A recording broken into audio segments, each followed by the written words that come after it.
There is a quiet law that governs all things, not from above, but from within. It does not shout. It does not strive. It does not wait to be worshipped. It only waits to be seen, and once seen, it obeys. This is not the law of chance, or effort, or deserving. It is not the law of hustle or hierarchy. This is the law of assumption. The law that says, according to your faith, be it unto you. Matthew 9:29. It was never a question of how to make things happen. It was only ever a question of what you're dwelling in. Because what you see within, you shall see without. This law is older than language. It lived in the teachings of Christ, in the mysticism of ancient Egypt, in the scrolls of early Christians, and in the metaphysical revolutions of the early 20th century. Neville Goddard called it living in the end. Joseph Murphy called it the subconscious creative mechanism. Others call it imagination. Call it what you will. It does not need your belief to operate. It only needs your attention. You are already using it every moment of every day. The problem is not that the law is broken.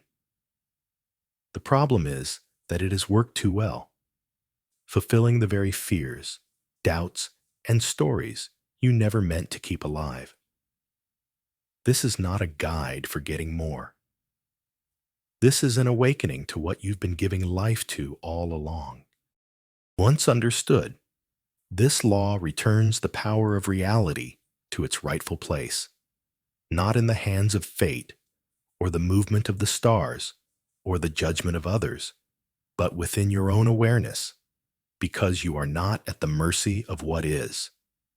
You are the one imagining it. The question is not whether you can change your life. The question is whether you can change your inner state and dwell there long enough for it to become real. This is not theory. It is spiritual law. And it is proven not by argument, but by experience. And so this audiobook will not ask you to believe blindly. It will ask you to see clearly, to turn your gaze inward, to live in the end, not just think about it, to revise the past, not be ruled by it, to feel truth before it becomes visible. Because reality is not mechanical, it is imaginal. And the moment you return to the creative center within you, you will remember the world has never been separate from you. It was always responding. It was always reflecting. It was always waiting on you to see. Chapter 1. You are already creating. You don't need to learn how to create reality. You're doing it already. Right now, without effort, without fanfare, your inner world is shaping your outer one. The only difference between those who suffer through life and those who awaken is this: one creates unconsciously, the other creates deliberately. Most people believe life happens to them, that circumstances arrive by luck, or karma, or divine whim. But the truth is far simpler and far more profound. The outer world is the mirror of the inner. You are already the cause. You are already the creator. You are already living in the law. The only question now is, what are you creating? The invisible blueprint. Every experience you call life springs from a seed sown in the silence, a thought repeated, a mood entertained, an assumption accepted as true. You may have said, I always struggle. And so you did. I never find love. And so love hid from you. People like me don't get ahead. And so your path remained closed. Not because you were cursed, not because life is cruel, but because you unknowingly planted a root, and reality, like fertile soil, obeyed. As within, so without. As above, so below. Your thoughts are not idle. Your moods are not passing. They are instructions. Every scene you experience, Every conversation, coincidence, or delay was first sketched in the unseen realm of assumption. You live inside a house built by your beliefs, even if you've forgotten that you laid the first brick. The great misunderstanding. Most people say, "I'll believe it when I see it," but the law says, "You'll see it when you believe it." You are not a spectator of reality. You are the projector. The images of your imagination, vivid or faint, are being cast onto the screen of life. Not someday. Now. Always. And yet, you wonder why the scenery never changes.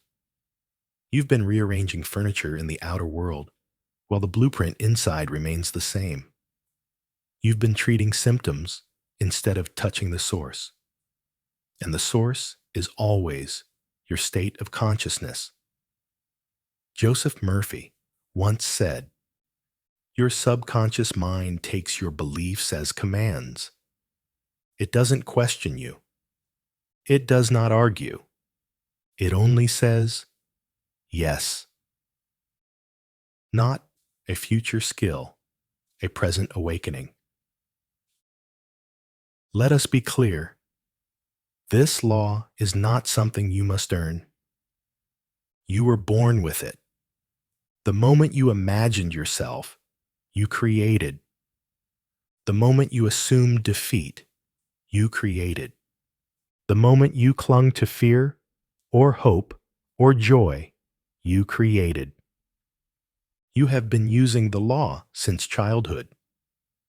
When you played pretend, you entered a world more real than the one around you. When you feared the dark, you gave it power. When you wished on stars, something in you knew. There is more than what is seen. You are not learning a new law. You are becoming conscious of the one you've always obeyed. But I didn't mean to create this. Perhaps you look at your life and say, "I never wanted this. I didn't ask for this." And in terms of conscious will, you may be right. But understand this: the law does not respond to words alone. It responds to what you dwell in, the emotional home you return to each day. You may have spoken abundance, but feared lack. You may have prayed for love, but assumed rejection. You may have acted strong, but silently imagined failure. And the law, impartial, exact, unfailing, honored the deepest signal. A double-minded man is unstable in all his ways. James 1:8. You cannot serve two states. You must choose fear or faith, resentment or revision, delay or dwelling in the end. Your inner life is the only soil that matters, and whatever seed is watered will grow. You are not a victim. You are the dreamer. Neville said, "Man is all imagination. God is man, and exists in us, and we in him." You are not separate from the divine. You are not a pawn in the hands of fate. You are the operant power, the dreamer in the dream. And like all dreamers, you forget. You walk through the dream and believe it is solid, final, unchangeable. But the moment you awaken, even a little, the dream begins to bend. Not by force, not by striving, but by the quiet realignment of your assumption. You begin to imagine differently, and the world responds differently. Your life is speaking back. Do not think of your reality as punishment. Think of it as a message. It shows you what you've accepted It reveals the contents of your internal state, not to shame you, but to invite you into awareness. The pain, the lack, the delay, they are all mirrors, and the mirror can only reflect what you bring to it. But here is the good news. The moment you change your assumption, the reflection must follow. Not always immediately, but always faithfully. The outer must match the inner. This is the law. So what now? Begin by watching your inner speech, not just what you say with your mouth, but what you whisper to yourself when no one is around. Begin by noticing your emotional habits, the moods you wear like clothes. You don't need to fix it all at once. You only need to realize you are not trapped. You are not broken. You are not behind. You are already creating. Every moment, every thought, every feeling. And the moment you accept this, not just as a theory, but as a living law, you will begin to shift gently, powerfully, permanently, because you are not waiting for change. You are the change. And what you see within, you shall see without. Chapter 2. The Law That Cannot Fail. There is a law that never sleeps. It does not bend for luck. It does not respond to effort. It does not care whether you believe in it or not. It simply fulfills what you assume to be true. This is the law that governs all manifestation, all transformation, all becoming. Not the law of effort, but the law of assumption. According to your faith, be it unto you. Matthew 9:29. This is not poetry. This is precision. The world you live in, the conditions you see, the people you encounter, the patterns that repeat, all arise from this single truth. What you accept as real within must appear without. You may call it imagination. You may call it a subconscious belief. You may call it inner knowing, prayer, or alignment. But the name doesn't change the law. The law works because it is law, and it cannot fail. Not a technique, but a principle. This is not a trick to get something from the universe. It is the foundation of how life already works. You are not learning to manipulate reality. You are learning to recognize your role in it. The law of assumption says, you do not receive what you want. You receive what you are in consciousness. If you dwell in lack, you meet more lack. If you dwell in fulfilled desire, the world begins to conform to that state. The world does not lead. It follows. Joseph Murphy once said, "Whatever you impress on the subconscious mind is expressed on the screen of space." This law is not partial. It plays no favorites. It answers whatever is impressed upon it, noble or not, joyful or not, conscious or not. This is why the law feels cruel to the unaware, but like a miracle to the awakened. Faith is the fuel. We are not speaking of blind belief, but of faith as inner conviction, a deep knowing that bypasses reason. Faith is not the result of seeing. Faith is what makes seeing possible. Faith is the substance of things hoped for, the evidence of things not seen. Hebrews 11:1. What does this mean? It means that before the form appears, there is a feeling, a state, a knowing that says, it is done, it is mine, it is so. And from that unseen root, the visible fruit begins to emerge. You cannot fake it with words. You cannot bypass it with positive thinking alone. You must assume the truth of your desire. Live in its reality. Feel from its fulfillment. And then, without strain, life bends. The law is impartial, but you are not. This law is not moral. It does not judge. It simply reflects. If you impress upon it fear, it will grow scenarios to match. If you impress upon it love, it will mirror connection and flow. If you believe deeply in struggle, it will oblige. If you assume peace, it will not delay. The law always answers the signal you hold, not the words you speak. That's why affirmations often fail. You can repeat, I am worthy 1,000 times. But if your inner state says, I'm not enough, the law responds to that. Do not be deceived. God is not mocked. For whatever a man sows, that shall he also reap. Galatians 6:7.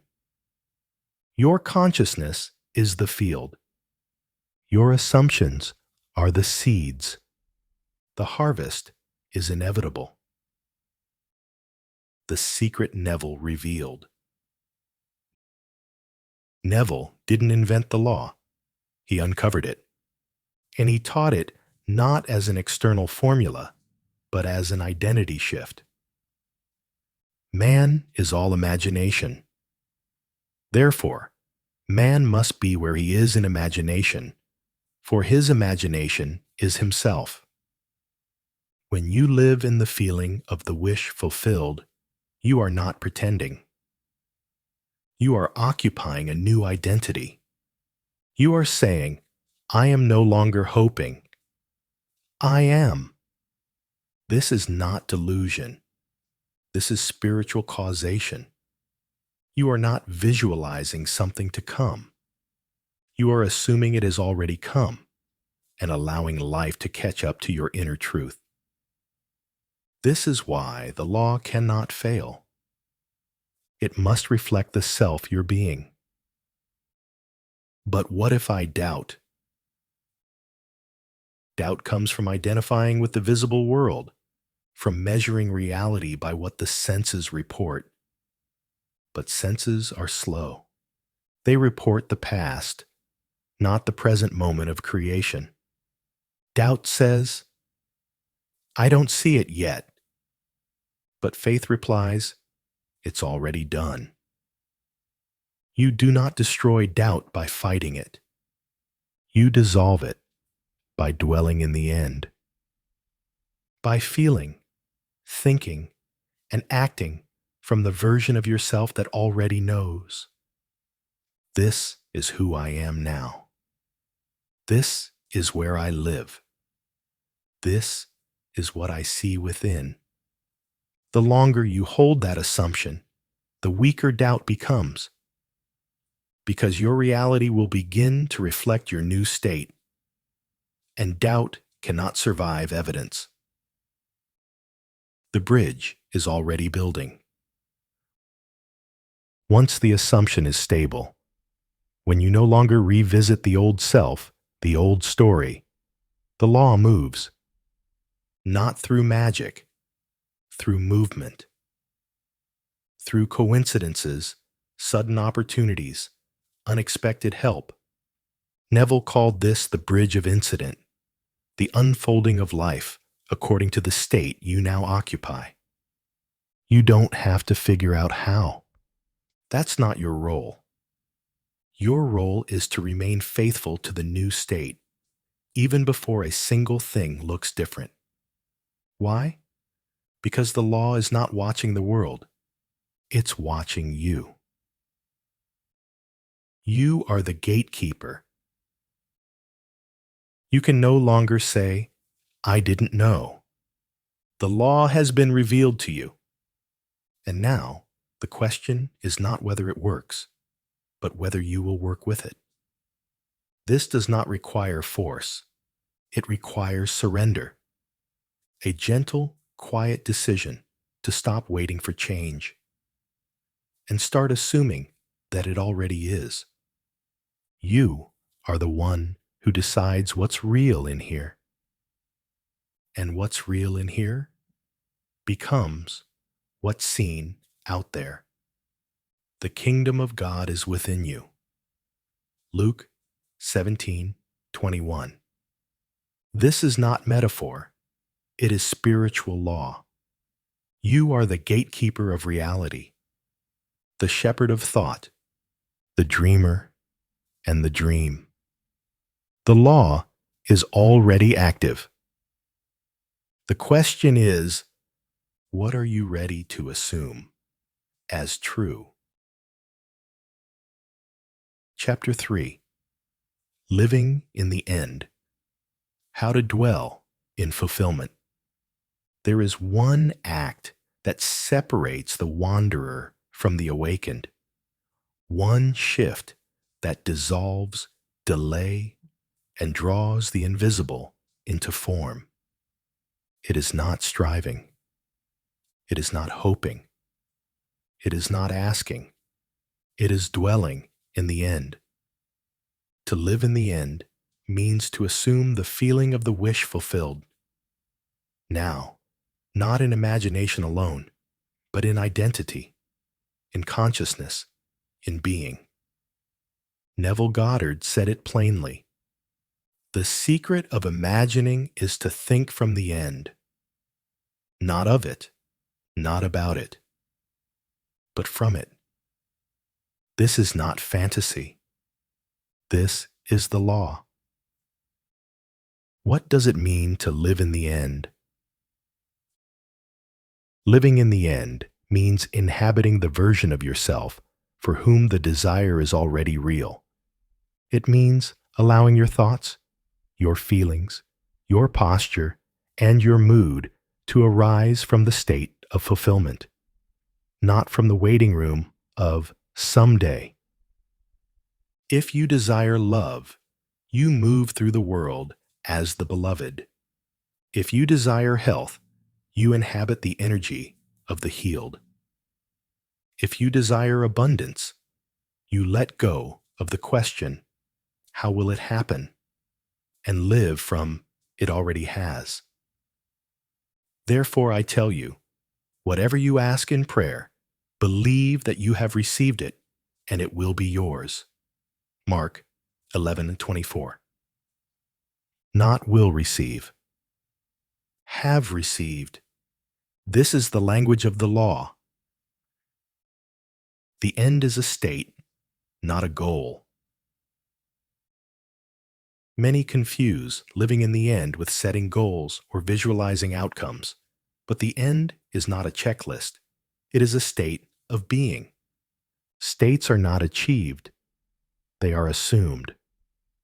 You can step into a state the same way you step into a room, by accepting that it is where you now are. The outer world does not need to confirm it first. That is not the law's requirement. The law does not wait for evidence. It produces it. The inner shift is the real movement. People often ask, how long will it take to see results? The answer depends only on this. How deeply are you dwelling in the new state? When you enter the state fully, when you no longer seek it, but live from it, life begins to move. Subtly, powerfully, it organizes itself around the vibration you are now carrying. Neville called it wearing the mood of fulfillment. Joseph Murphy called it conditioning the subconscious mind with the end result. The names differ. The law does not. You are planting the seed. Your job is not to dig it up daily to check its progress.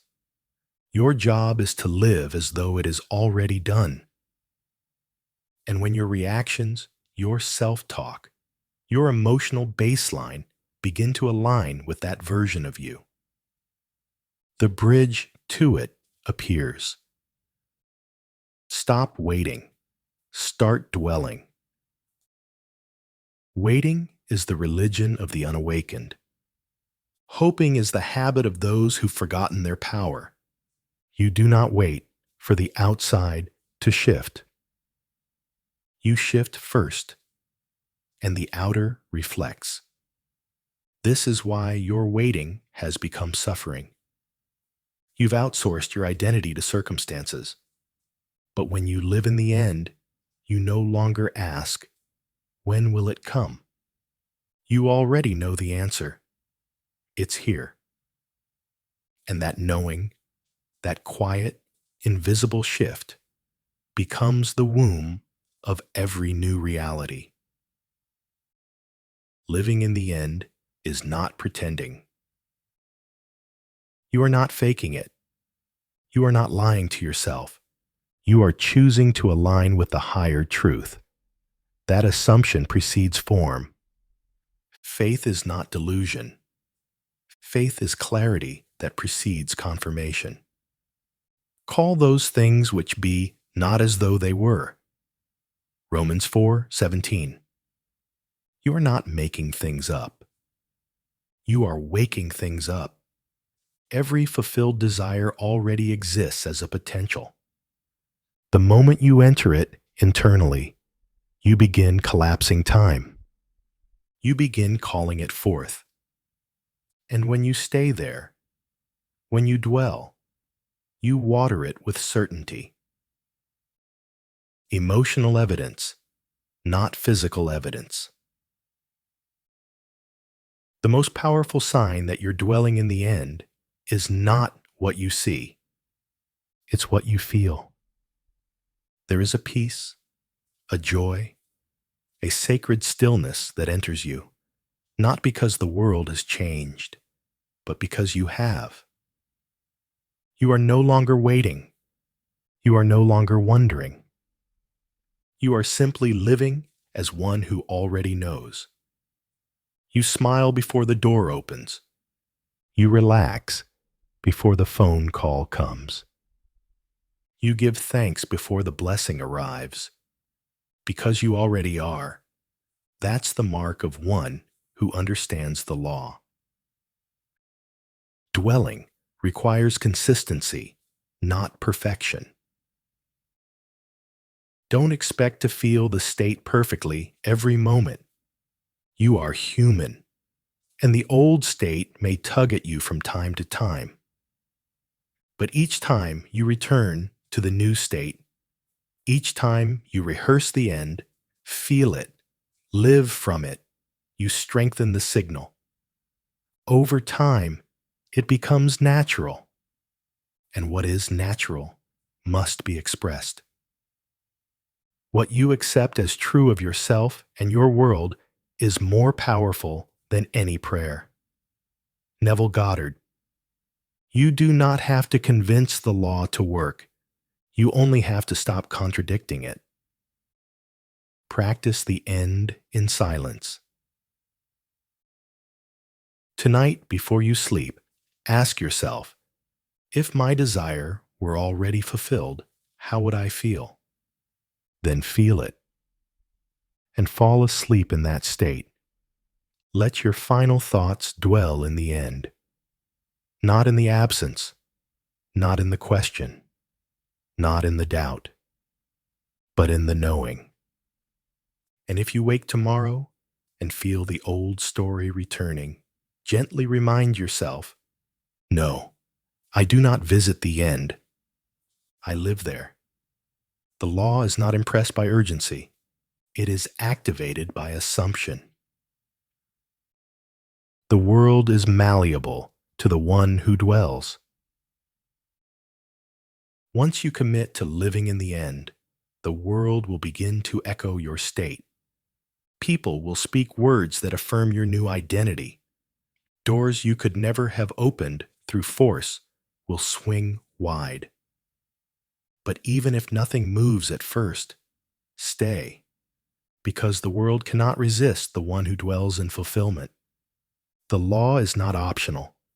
It cannot be broken. And the end you live in must become the life you walk in.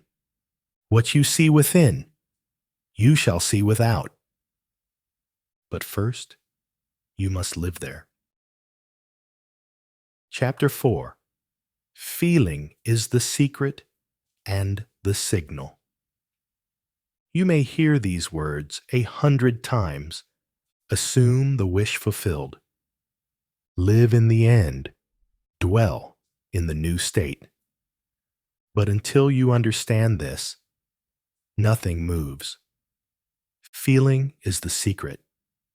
You can visualize for hours. You can script affirmations across 100 pages. You can whisper declarations into the mirror. But if the feeling is absent, the signal is weak. Because it is not the image alone that creates. It is the emotional charge behind it, the conviction, the atmosphere, the internal truth you embody. The law responds to atmosphere, not words. You don't need to convince the universe. You need to impress your subconscious. And the subconscious doesn't speak English. It speaks in emotion. It listens to how you feel about what you think. That's why a single assumption, deeply felt, can produce more change than 1,000 hours of wishful thinking. The feeling of the wish fulfilled, if assumed and sustained, must objectify the state imagined. This is not a metaphor. It is mechanism. The feeling is the seed. Your state of consciousness is the soil. And the world is simply the garden where your inner convictions grow. Emotion is energy in motion. Feeling is not weakness. It is power. It is the hidden current running beneath every thought, every expectation, every reaction. You may think you're being logical, reasonable, grounded, but beneath that, your emotional state is always broadcasting. And the law listens to your broadcast. As a man thinketh in his heart, so is he. Proverbs 23:7. Not in his intellect, not in his vocabulary, but in his heart, the emotional center of his being. That's where reality listens. What does it mean to feel it real? To feel it real is not to pretend. It is to enter into the inner experience of the desired state, to rehearse the reality of it emotionally as though it were present now. It means asking not, how can I make this happen? But, if it were already true, how would I feel? You sit in that feeling. You breathe in that peace. You let your nervous system adjust to a new truth. You are not commanding anything to happen. You are preparing yourself to receive what has already been accepted. Whatever you ask for in prayer, believe that you have received it, and it will be yours. Mark 11:24. Feel it now, not later. Now is when the imprint occurs. Why most people don't get results. Most people visualize the desire, but feel the absence. They speak abundance, but feel fear. They repeat, I am loved, but carry the ache of rejection. And the law, precise and unwavering, reflects not the image, not the words, but the dominant emotional frequency. You cannot water two gardens. The one you feed, with attention and feeling, is the one that grows. Your subconscious mind takes the feeling as the substance of reality. It does not know what's real or imagined. It only knows what you feel as real. How to change your feeling? You may ask, but how do I feel something I don't believe yet? The answer is not to fake it. It is to step gently into the atmosphere of it. Start by softening the question. Don't try to force joy. Don't pretend to be thrilled.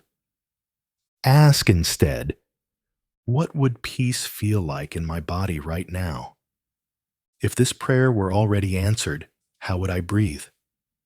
What posture would I have if I were already loved, already chosen, already safe? Don't search for fireworks. Look for the tone, the quiet shift in your inner environment. That subtle warmth is the beginning of transformation. It is the signal being sent. Let feeling lead behavior. When you begin to feel from the end, your behavior will shift. You won't chase. You'll align. You won't beg. You'll receive. You won't prove. You'll allow. Because the one who feels fulfilled doesn't act from desperation. They act from peace. This is how bridges are built, not by forcing the outcome, but by allowing the feeling to shape your path. Your body is a barometer. Your mind can lie, but your body tells the truth. Tension, tightness, restlessness. These are signs you are imagining from lack. Softness, calm, expansion. These are signs you are in alignment with the end. Use your body as a barometer. It will always tell you whether your inner world is living in fear or fulfillment. Return to the feeling. Let it saturate your imagination. Let it anchor your attention. And then surrender. Let the law do what it always does. Reflect your inner truth. Feel before you see. This is the inversion most never accept, but it is the secret of creation. You must feel it before you see it. This is the only way the world can obey. You do not react to reality. You inform it. When the inner world becomes more real to you than the outer must conform. Neville said, "Dare to assume the feeling of your wish fulfilled and continue therein." It is not a one-time performance. It is a state you choose again and again until it becomes your default. You are the signal. Understand this clearly. You are the signal. The law does not scan for what you want. It responds to what you are, not what you say you are, but what you feel yourself to be. In the silence, in the stillness, in the unseen.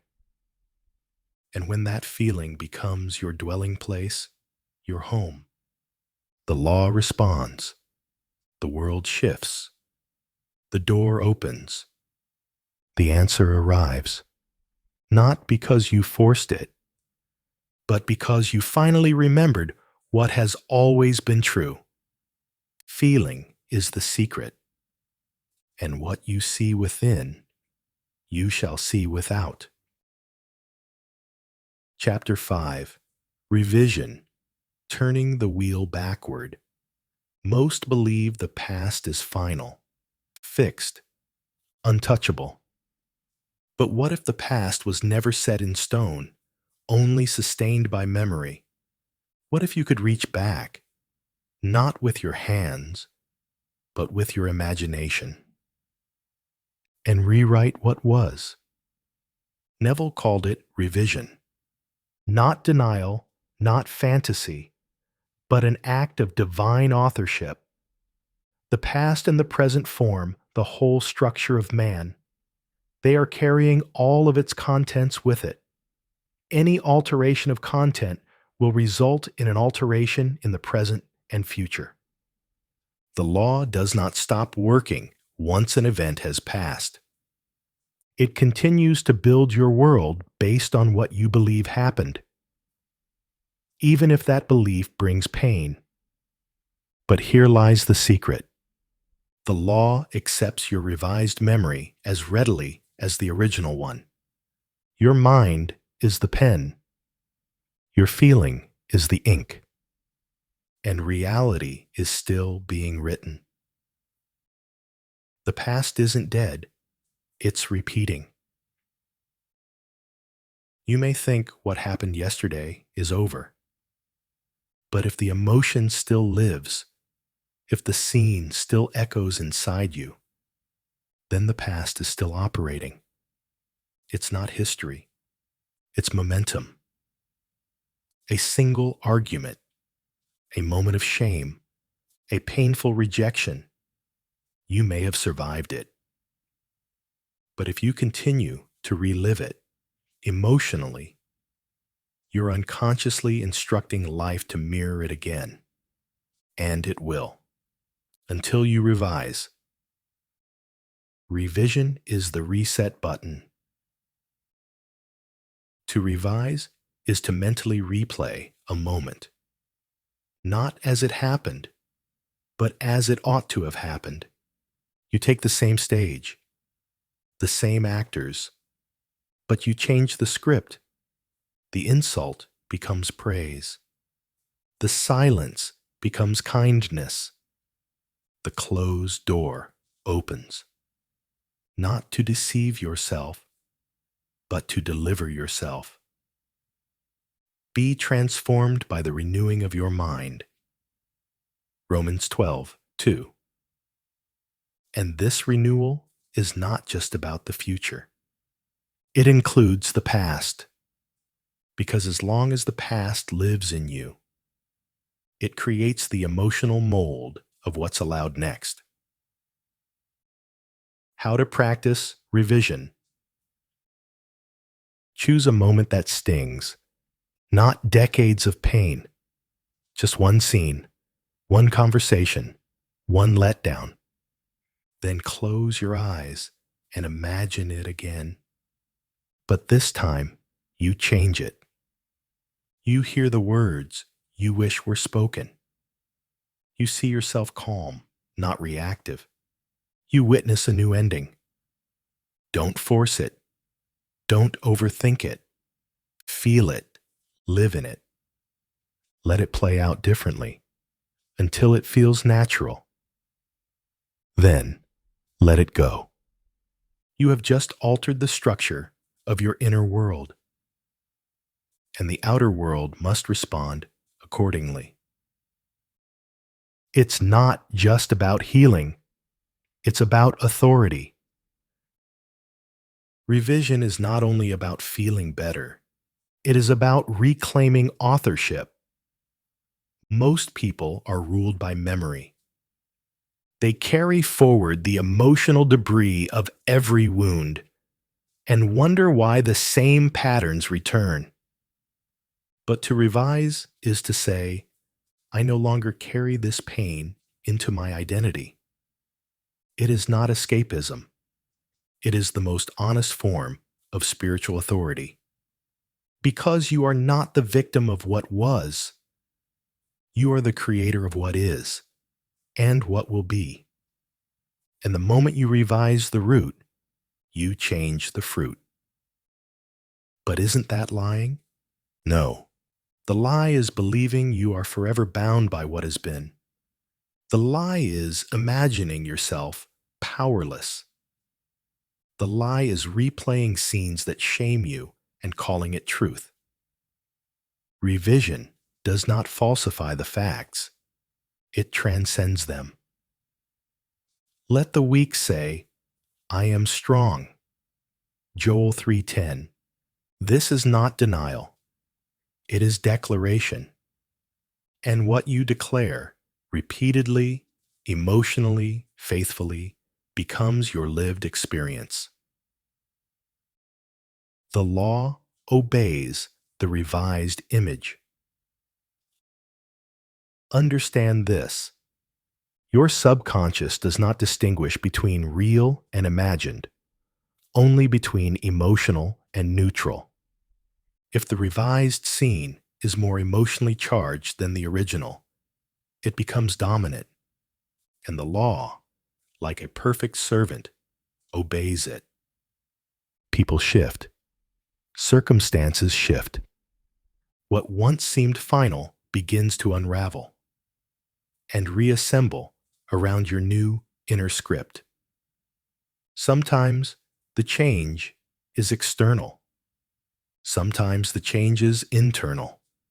The pain dissolves. The trigger disappears. The story no longer defines you. Either way, you are free. And freedom is the first sign of transformation.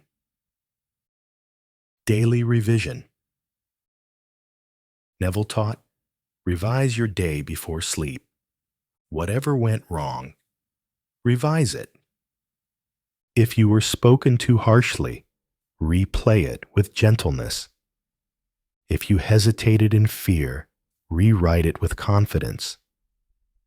If you heard bad news, revise it into good. Not because you're delusional, but because you understand how the subconscious molds tomorrow, using yesterday's impressions. You are teaching your inner world how life feels. And your inner world does not sleep, so show it a better scene, and let that version become the new root. Revision is redemption. To revise is to reclaim what felt wasted, to reassign meaning to events that once disempowered you. It is to say, I am not bound by what happened. I am only bound by what I keep imagining.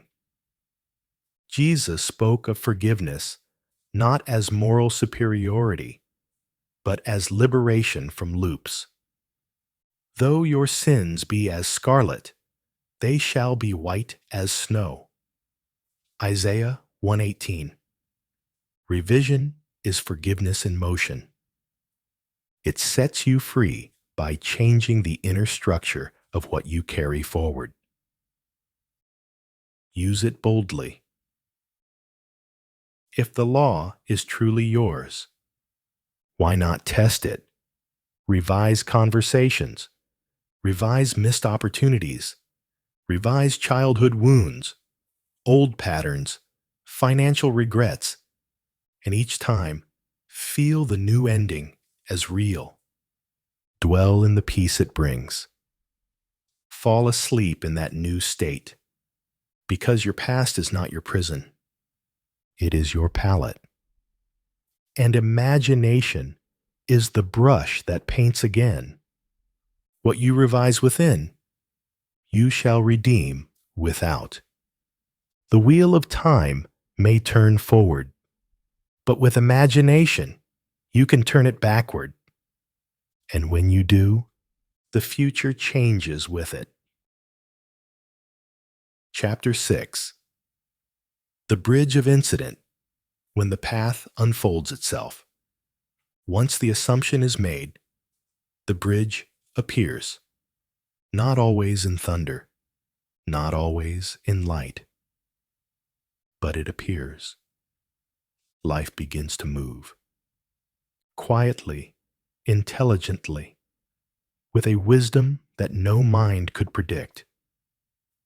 This is the bridge of incident, the chain of seemingly unrelated events that lead you to the fulfillment of your assumption. You do not need to control it. You could not, even if you tried. It is not your job to orchestrate the how. It is your job to dwell in the end. The law will handle the rest. Cause is not in the world. It is in you. When you assume a new state, when you live in the end, when you revise, when you feel it real, a seed is planted in your consciousness. And from that seed, reality begins to reorganize itself. People shift. Ideas emerge. Doors open. Often so subtly, you might miss it. But everything is responding to the new vibration you carry. Neville wrote, "The moment you assume the feeling of the wish fulfilled, the fourth dimensional world responds by projecting an event in the three-dimensional world to mirror that state." This projection is the bridge. It is not the desire itself. It is the path to it, and sometimes it looks nothing like you expected. You cannot predict the bridge. Your mind will try to guess. It will ask, how will it come? From whom? Through what channel? But understand this, the law is not bound to logic. Your assumption sets the destination. The bridge determines the route. And the route is not yours to design. It may come through a stranger, through a detour, through an ending you didn't see coming. What feels like a closed door may be the first plank in the bridge. This is why Neville warned, do not concern yourself with the means. Simply assume the end and let life unfold. The means are already being arranged. The path may surprise you. You assume wealth and suddenly lose your job. You assume love and an old relationship falls apart. You assume freedom and everything familiar begins to shake. This is not failure. This is movement. The law is not punishing you. It is removing what no longer aligns with your new state. And it does so without asking for permission. The old must fall away, not to hurt you, but to make space for the new to arrive. You asked for the new ending. The bridge is how you get there. Walk the bridge without doubt.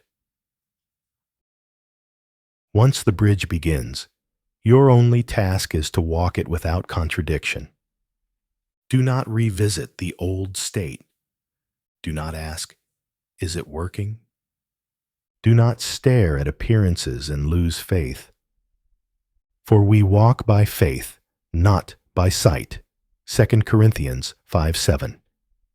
The bridge does not require your effort, only your fidelity to the end. Each step will reveal itself when it is needed.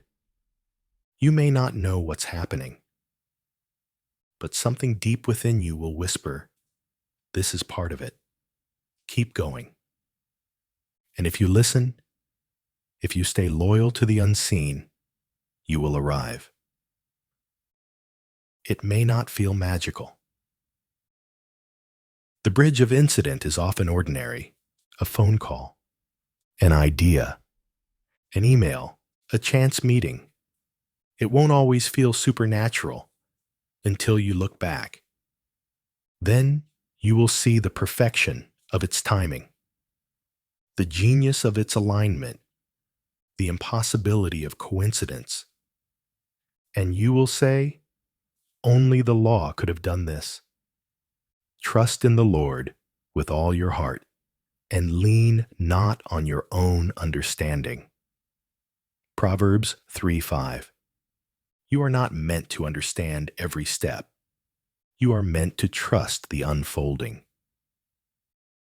Don't interrupt the process. The only thing that can disrupt the bridge is you. When you doubt, you delay. When you second guess, you short circuit the current.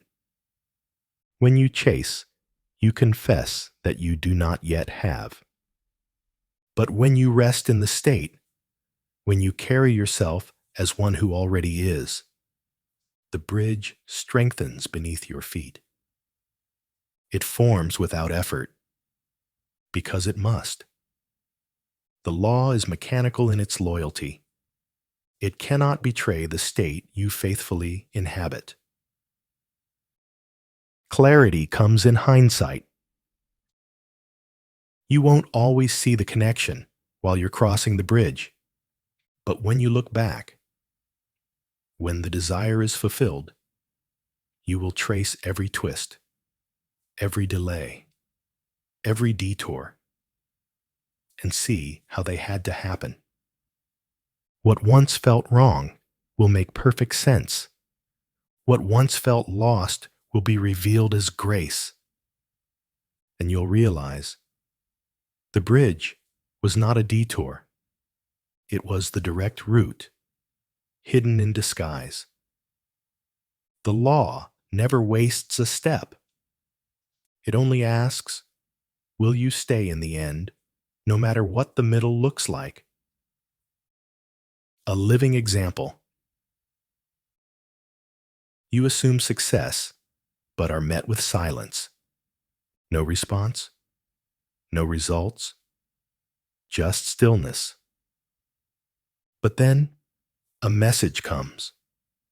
A meeting opens. A forgotten connection reappears, and it all begins to move, seemingly all at once. But it didn't start then. It started when you shifted within. The bridge just took time to organize what you could not yet see. This is why the wise walk with confidence, even in the silence. They know. The moment they shifted, life began responding. Keep returning to the end. If the bridge feels long, return to the end. If you feel uncertain, return to the end. If the world looks opposite, return to the end. Because the end you dwell in is what the bridge is built around. Stay there. Live there. Walk from it. And let the law do what it was always designed to do. Deliver you, not by force, but by unfolding. The bridge of incident is the proof that the unseen is always becoming seen. It is the quiet thread between your assumption and its fulfillment. Walk it with faith, with peace, with quiet joy. Because the law is not guessing. It is carrying you, one step at a time, toward the world you already accepted. What you see within, you shall see without, and the bridge will get you there. Chapter 7. The resistance of fact and the supremacy of vision. The most significant test of spiritual power is not how deeply you imagine, but how do you respond when facts contradict your assumption. It is easy to dwell on the end when the world cooperates, but what will you do when the world says no? When does the door stay closed? When does the result seem delayed? This is the great resistance, the place where many fall back into old states and call it reality. But facts are not final. They are reflections. And you are not called to bow to facts. You are called to persist in vision. We look not at the things which are seen, but at the things which are unseen. For the things which are seen are temporary, but the unseen is eternal. 2 Corinthians 4:18. Your vision is not wishful thinking. It is the root of all things yet to bloom. Facts are not law. They are echo. A fact is simply a past assumption made visible. It is the echo of a state you once accepted. But the law of assumption does not ask you to react to what was. It invites you to create from what is within. The world will always trail behind your state. This is not failure. It is the natural delay between seed and harvest. You may assume wealth and still see bills. You may assume healing and still feel symptoms. You may assume love and still face silence. But the wise do not adjust their state based on the outer. They adjust the outer by persisting in the inner. Do not let the mirror lead. Neville said, "Never accept facts as final if they contradict your desire. Persist in your assumption." Imagine looking into a mirror and seeing a frown. Would you reach into the glass to change it? Of course not. You would change your own expression, and the mirror would follow. Life is the same. The world is your mirror. It cannot show what you have not yet assumed. So when the reflection displeases you, do not fight the mirror. Return inward, adjust the image, feel the new state, and watch the mirror obey. Your reaction reveals your state. How you respond to unwanted facts tells you more about your state than any affirmation. When someone rejects you, do you collapse? When a plan falls through, do you panic? When results don't show up, do you abandon the end? These reactions don't make you weak. They make you aware. They reveal the emotional home you've been living in. And once seen, it can be shifted. Resist not evil. Matthew 5:39. Do not wrestle with appearances. Persist in the truth that lives within you, and appearances must change. Vision is always higher than fact.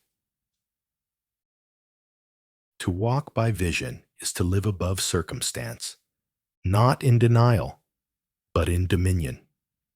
You do not ignore what is. You simply refuse to let it define what's next.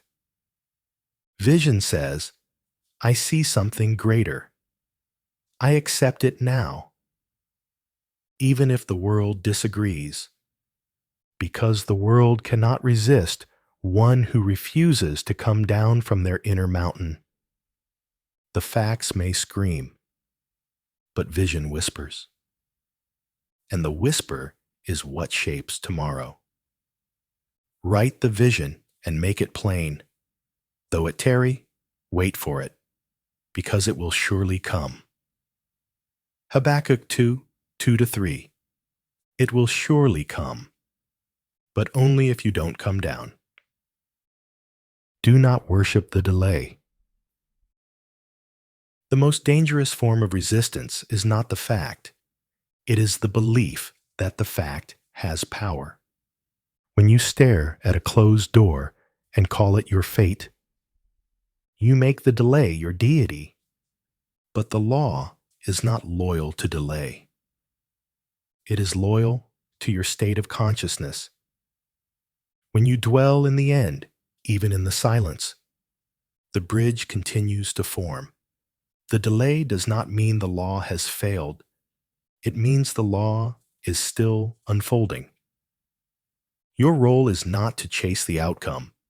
Your role is to remain centered in the outcome already accepted. Faith is measured in stillness. Faith is not loud. It does not argue with facts. It does not beg for signs. Faith is stillness in the storm, the quiet knowing that truth is established even when the world says otherwise. Neville taught, assume the feeling of the wish fulfilled and continue therein. That is faith. The old state may beg for attention. The world may tempt you back to doubt. But you remain where you have planted yourself, in the end, fulfilled. And that stillness becomes the new cause of all things. Emotional mastery equals spiritual authority. Spiritual power is not in how much you know. It's in how little you react to illusion. Emotional mastery is the mark of one who understands the law. They don't flinch at facts. They don't collapse at contrast. They know this is a shadow. It will pass. But what I hold within will remain. You do not need to win the world over. You only need to win back your attention. Let it rest again on the end. Let it return to what is true. Let it feel again the joy, the gratitude, the fulfillment of already having it, because the moment you do, the law begins again. Remain loyal to the unseen. When you assume the state and persist in it, you become unshakable. The facts may dance. The world may resist. But nothing can stay the same around one who refuses to abandon their inner truth. And in time, the facts surrender. The outer bows to the inner. The reflection changes. Not because you fought harder, but because you remained faithful to the vision. That is the supremacy of inner reality. That is the quiet law that governs all creation. So when facts resist, do not react. Return to vision. Feel it real. Remain there. Because the facts are late, but the vision is always on time. What you see within, you shall see without. But only if you don't let the facts steal your focus. Chapter 8. Imagination, redeemed, the true role of faith. Faith is not hoping. Faith is not forcing. Faith is not begging the heavens for permission. Faith is knowing, with such quiet depth that even the silence cannot shake it. True faith does not look up. It looks within. Because the kingdom is not out there. It is inside you. The kingdom of God is within you. Luke 17:21. And faith is what opens the gate. Faith and imagination are one. Imagination without faith is fantasy, but imagination with faith is creation. The moment you dare to imagine a thing as true and hold to it without contradiction, you activate the law. Neville Goddard declared, "Faith is loyalty to the unseen reality." It is not belief in something distant. It is alignment with something already here, though not yet visible. You are not waiting for evidence.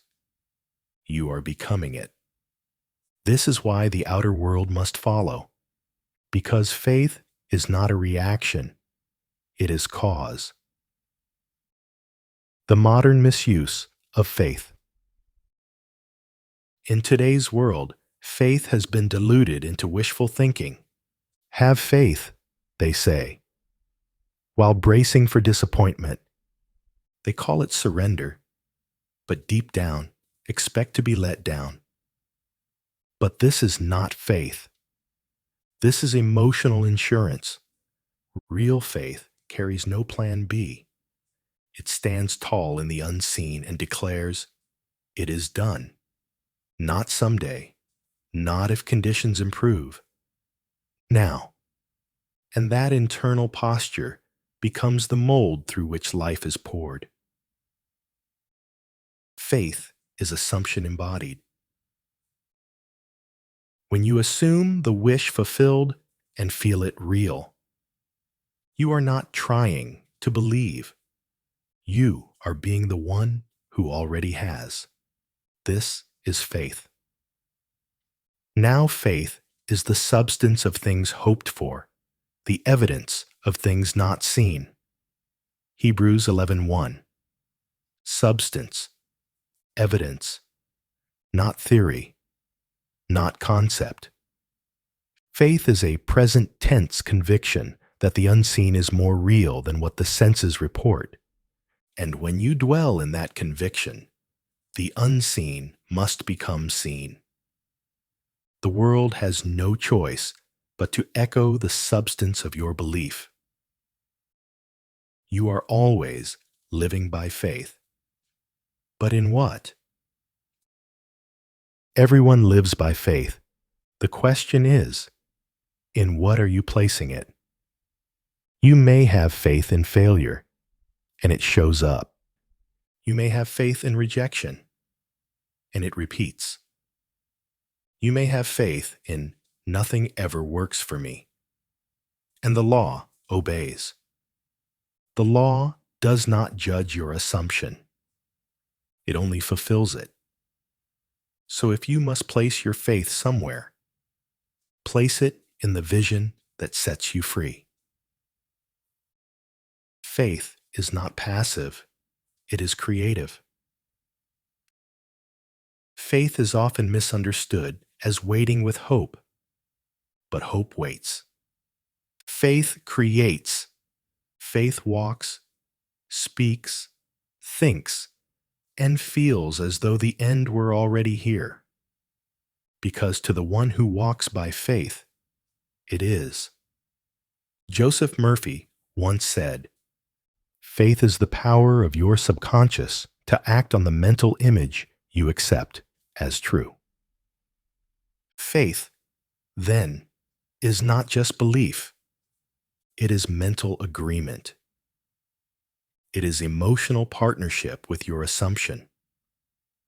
Once that agreement is made, the subconscious, the law, the invisible forces of reality move, not randomly, but precisely. Faith doesn't require you to understand, only to feel. You do not need to know how the answer comes. You only need to feel that it has come. Faith bypasses the mind. It does not ask for a strategy. It simply asks, "Can you feel the end now?" If so, the bridge will form. You do not need to visualize perfectly. You do not need to master techniques. You need only to believe with your entire inner world that it is so. And that belief, held in imagination, watered with emotion, stabilized by repetition, becomes form. Faith is tested in silence. What will you do when nothing moves? When the world is quiet? When all evidence says, "It's not working"? This is when true faith begins. To imagine in comfort is easy. To imagine in contradiction, this is the mark of mastery. Faith does not flinch when facts resist. It rests in vision. It returns to the inner state. It remembers. This has already happened, even if no one else can see it. Blessed are those who have not seen, and yet have believed. John 20:29. This is the path of the awakened Creator, the one who holds the end in consciousness until the world catches up. Faith is the creative substance of all that is. All creation is faith-based. The house, the business, the relationship, the healing. All of it is first imagined, assumed, and accepted before it becomes visible. You may think you are waiting on time, but time is only waiting on your sustained inner conviction. Reality is clay in the hands of faithful imagination. This is not philosophy. This is law. You are already shaping your life, not through effort, but through the quiet power of what you believe to be true right now. Redeem your imagination. Your imagination is holy. It is not entertainment. It is not escape. It is God in motion. And when you redeem it, when you stop using it to relive old wounds and begin using it to feel fulfilled, you return to your divine role. You become the cause again. You rise above reaction. You stop chasing proof. You become the one who leads from within, and all things must follow. So let your imagination be infused with faith. Let every image be backed by feeling. Let every inner scene become a sacred act of creation. Because the law does not respond to empty words. It responds to faith-filled assumption. When you know that it is done, when you live as though it already is, when you see it within and carry its feeling like breath, the law answers. The world bends, and what was once invisible stands before you. Chapter 9. The Inner Conviction That Moves the World. There is a moment, not always loud, not always planned, when something within you shifts. You no longer hope. You no longer try. You simply know. The door hasn't opened yet, but you've already walked through. The phone hasn't rung, but the answer is settled. No one else sees it, but your soul already holds it. This is an inner conviction, and it is the most powerful force in the world, because when you no longer look for confirmation, you become the confirmation. Conviction is not force. It is identity. You don't have to push. You don't have to repeat endlessly. You don't have to scream your affirmation into the void. You only need to believe it to the point of embodiment. Neville Goddard said, "It is not what you want that you attract. You attract what you believe yourself to be." Conviction is not about belief in a result. It is belief in a new identity. You are no longer someone who wants. You are someone who is. And the world, bound by law, must reflect that truth. Conviction changes your center of gravity. When you assume a new state and truly accept it, it becomes your emotional home. You no longer visit it in meditation. You no longer pretend in prayer. You live there. You speak from it. You breathe from it. You navigate the world as one for whom the inner vision has already taken form. This is why conviction moves the world. because it anchors you in a different vibration. And that vibration commands new reality. You stop asking because you know. There comes a point when you no longer ask, when will it happen? You don't need signs. You don't need reassurance. You don't even look for evidence because you've already shifted states, and you know from somewhere deeper than mind that the rest will follow. This stillness is not passivity. It is creative certainty. Let not him who wavers think he shall receive anything from the Lord. James 1:7. Wavering splits the signal. Conviction unifies it. And the moment your inner world becomes undivided, the outer must reflect it. The world responds to what you believe you are.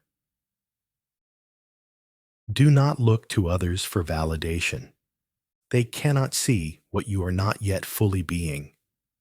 If you carry the energy of not enough, you will continue to receive reflections of that story. But if you walk as one who is already chosen, already worthy, already whole, the world will reorganize itself around that assumption, not out of magic, but because the law cannot contradict your conviction. It must echo what you dwell in. Conviction quietly closes all other doors. When you enter a state with full acceptance, every other door fades. You stop comparing. You stop reacting. You stop second guessing. The need for how disappears. You no longer chase the outcome, because in your world, it has already happened. And your energy, your tone, your walk confirms it. You are not trying to become. You have become. And this identity has a magnetic field stronger than action or effort. Conviction doesn't argue, it creates. Conviction does not beg. It does not defend. It does not argue with facts. It sees facts and calmly overrides them. It holds the image. It feels the fulfillment. And it returns again and again to the knowing that reality is not final, only reflective. Neville wrote, "Dare to believe in the reality of your assumption and watch the world play its part relative to its fulfillment." You are not convincing the world. You are convinced within yourself. And that conviction is the prayer that never returns void. You cannot fake conviction. The law cannot be tricked. It responds not to the appearance of belief, but to the depth of your inner agreement. If you say one thing, but feel another, the law answers the feeling. This is not punishment. It is precision. So don't pretend. Go within. Find the place where you already know. And if you cannot find it, sit with the vision until it stirs, until the image takes on tone, weight, and breath, until it feels more real than your doubt. That is the moment creation begins. Conviction builds bridges in silence. You may walk days or weeks with no outer confirmation, but the bridge is building. Each time you return to the feeling of the end, each time you act as one who already has, each time you persist without clinging, the invisible architecture strengthens, and then, one day, without warning, the visible cracks open, and the answer arrives in form. But it never started there. It started with your conviction. The creative process is silent, sure, and personal. Conviction is not loud. It doesn't post. It doesn't seek applause. It rests. It trusts. It knows. You may not be able to explain it, but something in you says, this is done. This is real. This is mine. And because you know, the law responds, not out of reward, but out of design. So when the noise of the world rises, return to the inner conviction. Feel the identity that is already received. Walk as the one who already knows. Speak as the one for whom it has already unfolded. Because when your inner truth is stable, the outer must bow. This is not belief. This is embodiment. This is the quiet conviction that moves the world. And what you see within, you shall see without. Because you no longer wonder. You know. Chapter 10. The promise fulfilled. The promise was never outside you. It was never delayed. It was never denied. It was only waiting for you to believe. The truth is this: you are the fulfillment. You are the one to whom the promise was spoken, and the one who fulfills it by being it. Neville Goddard taught, the promise is buried within you, like a seed waiting to awaken. And now, as you walk in assumption, as you dwell in the end, as you live from the inner vision, the seed bursts into bloom, not someday, now. The end was always yours to begin. This is the great paradox. You were never moving toward the promise. You were moving back to it, back to the truth you carried before the noise, back to the vision you once called impossible, back to the knowing that all things arise from within. The world told you to wait, to strive, to earn. But the law says, assume, believe, become. And when you do, the end becomes visible, not because it was created, but because it was remembered. The promise is in the pattern. The law of assumption is not a hack. It is the architecture of reality. All things begin unseen. All form arises from the formless. And you, made in the image of the Creator, are designed to do the same. What you see within, you shall see without. Not by chance, by law, not through striving, through assumption, not by earning, by accepting what is already yours. Fear not, little flock, for it is your Father's good pleasure to give you the kingdom. Luke 12:32. Not lend you, not delay it. Give you. The only requirement is that you accept it and live from that place. What changes is not the world, but you. The greatest shift is not in the external. It is in you. You go from trying to control to simply becoming. From hoping it arrives to feeling it has. From reacting to appearances to creating from conviction. You stop waiting for life to choose you. You start choosing yourself. inwardly first, and then the world, like an obedient mirror, reflects it all back. Because once the inner man is changed, the outer must realign, not out of magic, out of divine inevitability. The fulfilled state is a frequency. You no longer visit the state of the end. You live there. It colors your tone. It shapes your posture. It informs your language. People notice something different, not louder, truer, not forced, centered. You've become the version of yourself that used to be a vision. And because you no longer doubt it, you no longer delay it.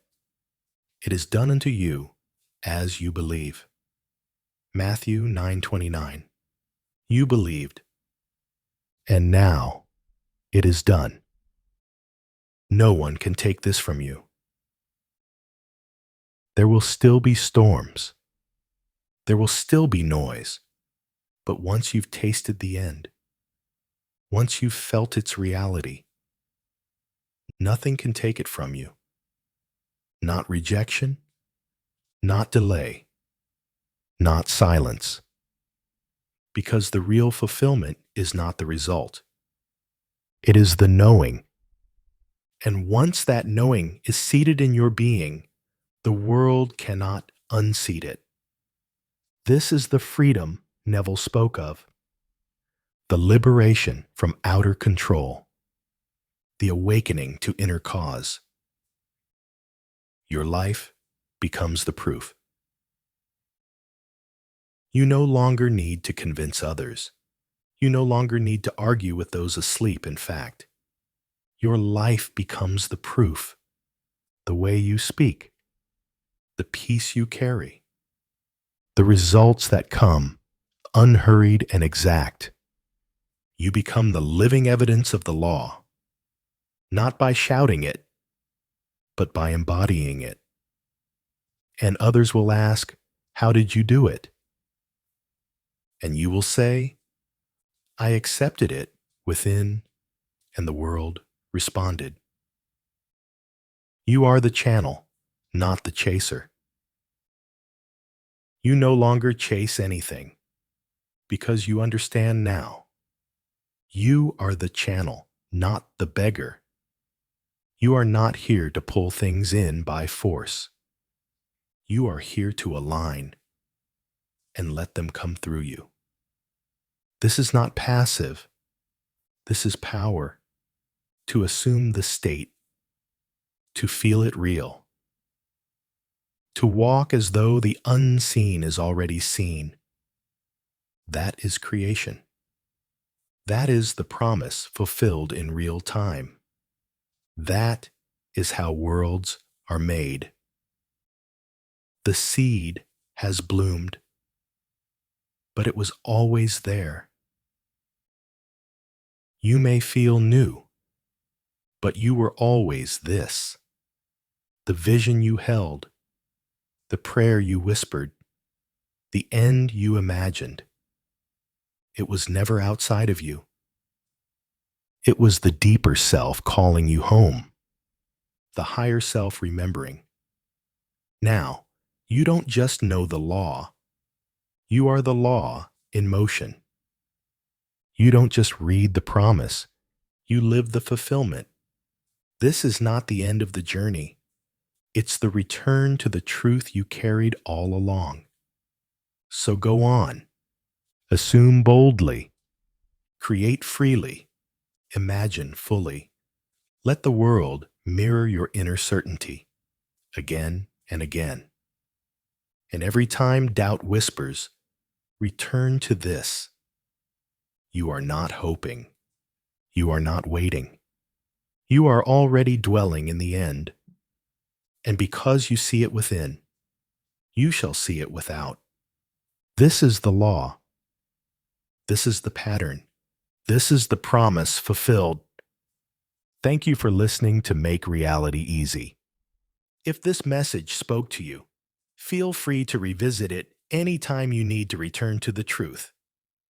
What you see within, you shall see without. Until next time, stay in the end and let the world follow.